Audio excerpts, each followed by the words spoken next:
Hello mga ka-SFT, I hope that you're having a meaningful Good Friday. Inaprubahan na po ng World Bank ang 500 million pesos na utang ng Pilipinas para tugunan ang mga pangangailangan ng bansa laban sa COVID-19. Sa buong mundo, nasa 1.6 million na ang kaso ng COVID-19 kung saan mahigit 90,000 na ang namatay. Isang Russian doctor naman sa barko ang nagpasalamat sa Pilipinas sa pagsagip sa buhay nito. Sa gitna ng COVID-19 pandemic, kinailangang ibaba ng barko ang doktor nang atakihin nito ng asma at Pilipinas ang daw ang tumanggap sa kanya. Heto naman ang latest tungkol sa COVID-19 cases sa bansa.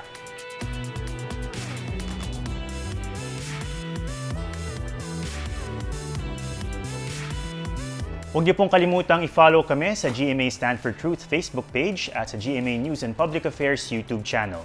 At good news po, starting Monday, magbabalik ang Stand for Truth sa GMA News TV, ganap na 9:45 ng gabi. Ako po si Ato Maraulio, stand with us. Stand for Truth.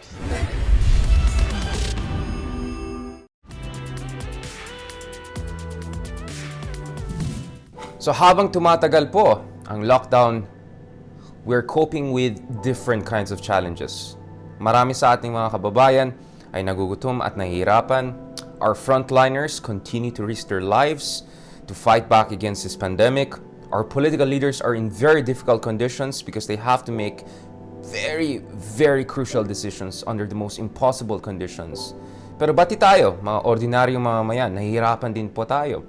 We are isolated from our loved ones. A lot of us do not know when are we supposed to see our grandparents or people with underlying conditions, people who have vulnerability. And in difficult psychological moments, this is also a moment where you can get more in touch with your core spirituality.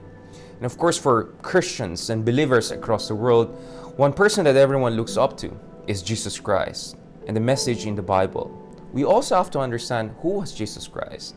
Now, one way of understanding Jesus Christ was that he was a messenger of love, of forgiveness, of truth. He was there to bring us the truth of salvation and grace. He has been also portrayed as someone who was not involved in the struggles of the material world, or at least his priority was to fight for a kingdom that was not of this world.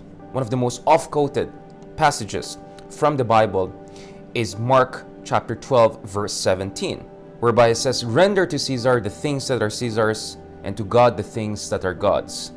Well, this has been interpreted by traditionalists like the Galatian doctrine in Catholicism, or by some more modern Protestant literature, including the Lockean interpretation of separation of church and state. According to this interpretation, Jesus Christ is essentially separating the realm of temporal political leadership and the realm, this is his realm, of spiritual salvation. But if you carefully look at the historical context of Jesus Christ's message, you will realize that this was a moment whereby the Jewish people were oppressed by the Roman imperial power. According to historians, Arnold Toynbee among others, the Jewish people reacted in different ways to the Roman oppression and social injustice in the world. Now, let's not forget that Jesus Christ was part of also a very long tradition of prophets who called for change, including in this world, who called for fighting against social injustice, for fighting for salvation of kingdoms here on earth. Of course, this revolutionary spirit is very much apparent if you look at certain important passages in the Bible.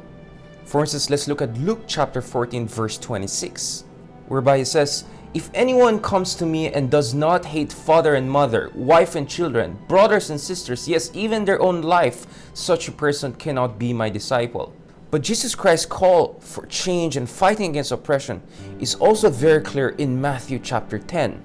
Specifically, let's look at verses 34 to 36. He says, "Do not think that I have come to bring peace to the earth. I have not come to bring peace, but a sword. For I have come to set a man against his father, and a daughter against her mother, and a daughter-in-law against her mother-in-law." In Matthew chapters 10 and chapter 16, we see this similar theme, where the message is clearly not to accept passively an oppressive status quo and injustice in this world, but to bring the message of truth and salvation also through resistance and through fighting for freedom, for justice in this world. Ako po si Richard Haydarian. Stand with us, stand for truth.